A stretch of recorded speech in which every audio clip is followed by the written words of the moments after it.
जय हिंद। मेरे चैनल पे आपका स्वागत है। आज हम एक बेहद ही गंभीर विषय पर चर्चा करेंगे जो आप अभी हालिया न्यूज़ देखे जा रहे हैं।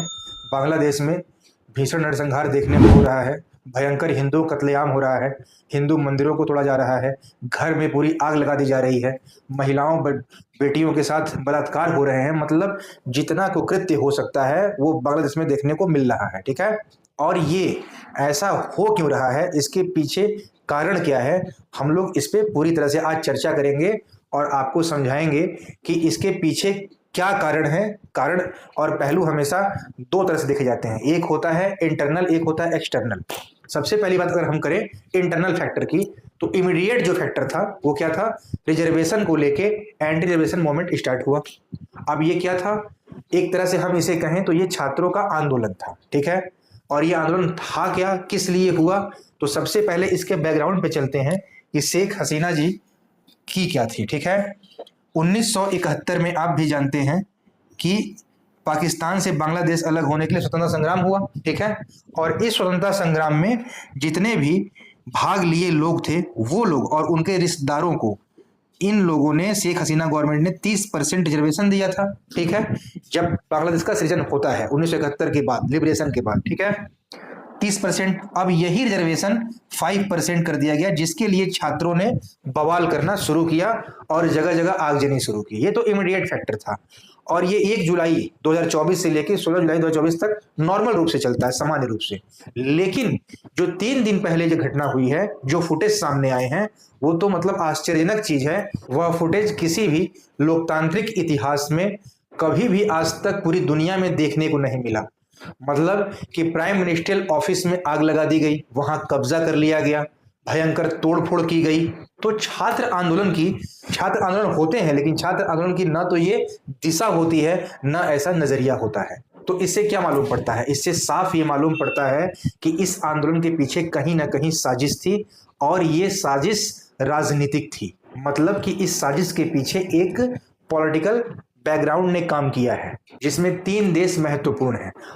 अब होगी एक्सटर्नल मुद्दे की। अभी जो आप सुने इंटरनल, जो छात्रों ने किया, एक्सटर्नल साजिश के तहत राजनीतिक जो बैकग्राउंड है, पॉलिटिकल बैकग्राउंड, उसमें 3 कंट्री आते हैं, जिसमें सबसे पहला नाम है, आप जाकर देखिए, यूएसए, फिर दूसरा है आपका चाइना, और फिर तीसरा है आपका पाकिस्तान। ठीक है, ये 3 कंट्रियां बेहद रोल अदा करती हैं अपनी पूरी तरह से साजिश में। अब क्या, क्यों? अब आप सोचेंगे कि इसके पीछे इनका क्या मतलब है। इसी आंदोलन ने सभी को अपना उल्लू सीधा करने की राह दिखा दी। ठीक है, लड़के भड़के। और उसके पीछे यूएसए का क्या कारण है भाई? ये रहे यूएसए के राष्ट्रपति, ठीक है, जो बाइडेन भाई साहब। क्यों? अमेरिका शेख हसीना गवर्नमेंट से कभी भी खुश नहीं था। और क्यों खुश नहीं था?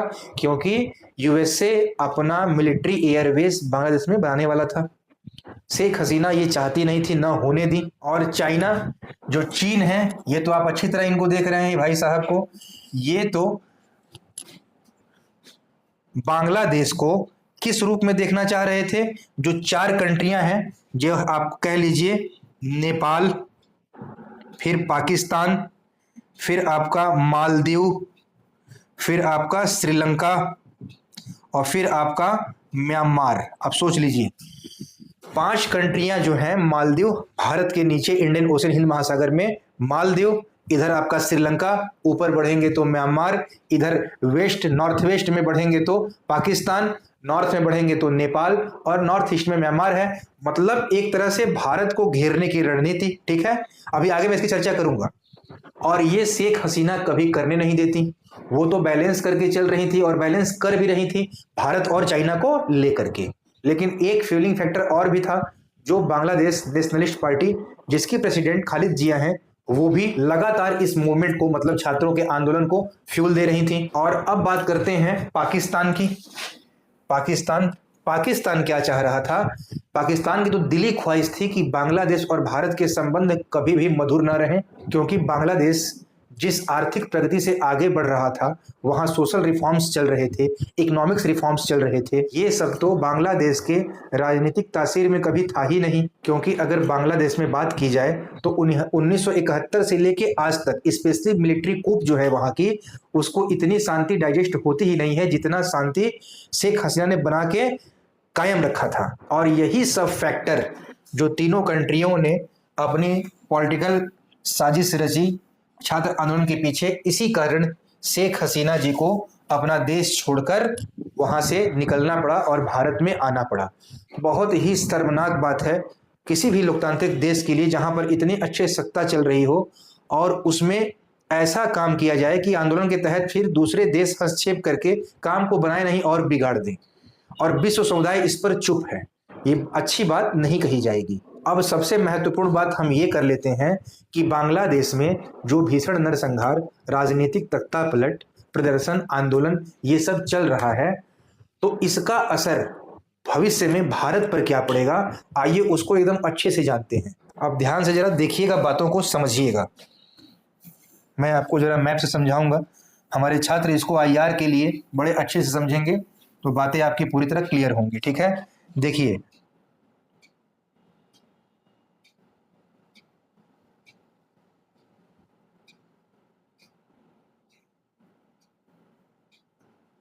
देखिए ये भारत है। अब ध्यान समझिएगा, बांग्लादेश का लोकेशन आपका यहाँ पे है, ठीक है, इसी बीच में, ठीक। और यहाँ से बांग्लादेश के साथ सबसे बड़ी बात है कि हमारे 5 राज्यों की सीमा लगती है, ठीक है, जो 4096 किलोमीटर की जो ये रेखा है, ये दोनों देश आपस में सीमा साझा करते हैं। कितना, थोड़ा मोड़ा नहीं, 4096 किलोमीटर। अब ये मैं क्यों बता रहा हूँ, यहीं पे है बांग्लादेश भाई। पश्चिम बंगाल और पूर्वी बंगाल वही हिस्सा है अपने बंगाल का, तो बन गया बांग्लादेश।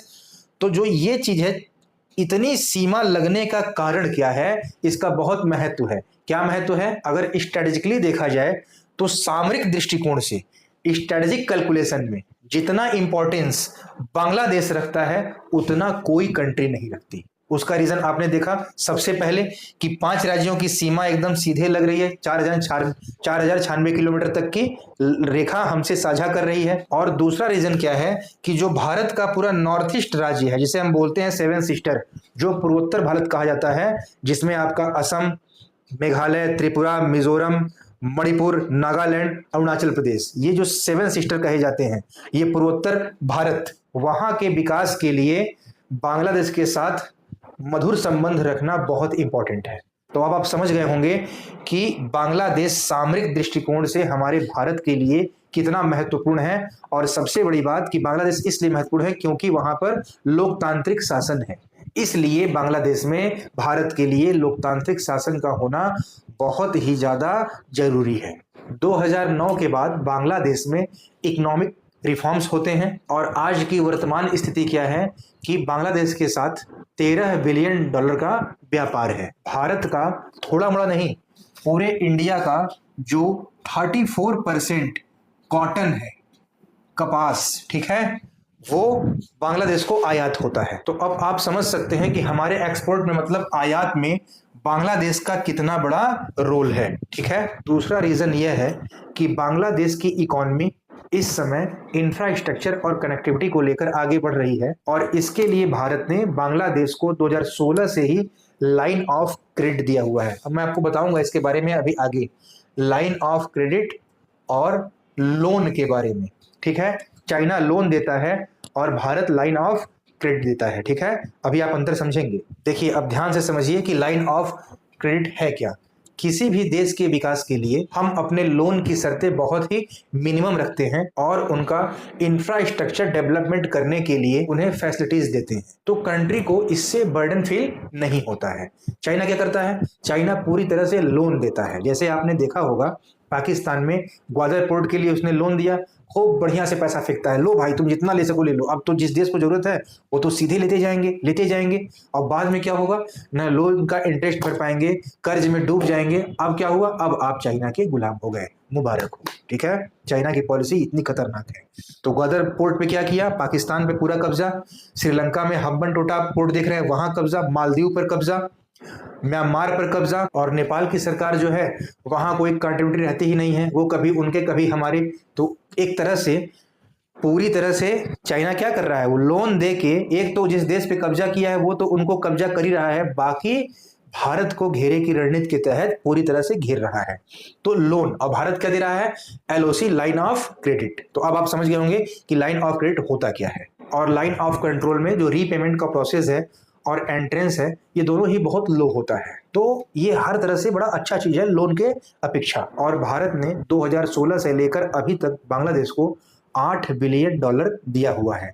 किस लिए? रोड, रेल, शिपिंग और इंफ्रास्ट्रक्चर डेवलपमेंट के लिए। तो भारत का नजरिया तो इतना स्पष्ट है और सही है, किसी दूसरे देश के लिए उसके दृष्टिकोण को देखिए कितना अच्छा है। और चाइना क्या है, चाइना तो बहुत ज्यादा परेशान है। उनकी तो एक अलग ही फिलॉसफी है जो मैंने बताया आपको, जिसको बोलते हैं स्ट्रिंग ऑफ पल्स, घेरे की रणनीति। चाइना क्या चाहता है, अभी आपको बताया कि जो भी भारत के पड़ोसी देश हैं वो अस्थिर रहें और अशांत रहें, और हम यहाँ जाके अपना मिलिट्री एयरबेस बनाएं, और ताकि कहें भारत पर पूरी तरह से नजर रख सकें। और इस फिलॉसफी में पाकिस्तान पूरी तरह से खरा उतरता है। ठीक है, ये पूरी तरह से खरा उतर रहे हैं चीन की फिलॉसफी में।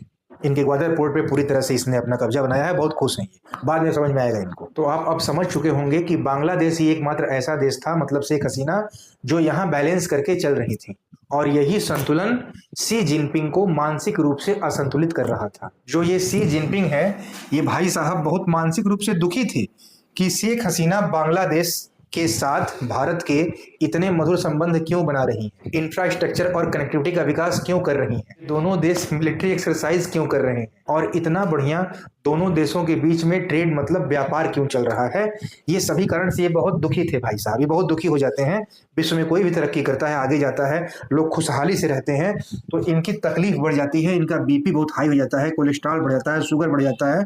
बहुत अच्छे आदमी, बहुत अच्छे व्यक्ति हैं, इनको बहुत तकलीफ होती है किसी चीज में, देश में अगर अच्छा होने लगे, किसी कंट्री का विकास होने लगे, खासकर से अगर अपने पड़ोसी देश हों, तो इनकी तकलीफ बहुत बढ़ जाती है। तो फाइनल बात यह है कि आप समझिएगा कि बांग्लादेश जिसका इतिहास रहा है मिलिट्री कूप का, मतलब जहां का इतिहास ही रहा है सामाजिक अशांति का, वहां पर सिविल सोसाइटी मर्ज कर रही थी, ये बात चाइना और पाकिस्तान दोनों को बर्दाश्त नहीं थी।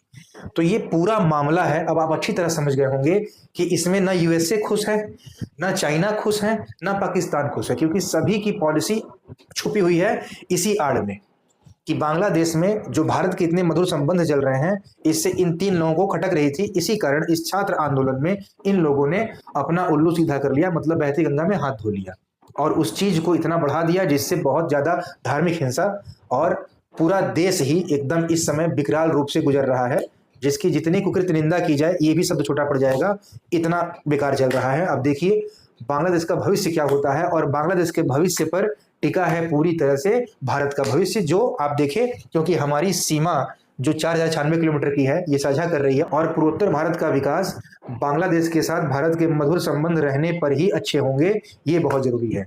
तो अब देखिए, अगर आपको मेरी बातें अच्छी लगी होंगी तो वीडियो को लाइक करिएगा, अपने जितने भी ग्रुप होंगे सबको शेयर करिएगा, और अगर अपनी राय देनी होगी तो आप कमेंट बॉक्स में कमेंट करिएगा। अब हम देखते हैं आगे कि बांग्लादेश का भविष्य क्या होता है। अब तो वो आगे की बात है, आगे देखी जाएगी। ठीक है, आप वीडियो को लाइक करिएगा, फॉरवर्ड करिएगा। जय हिंद।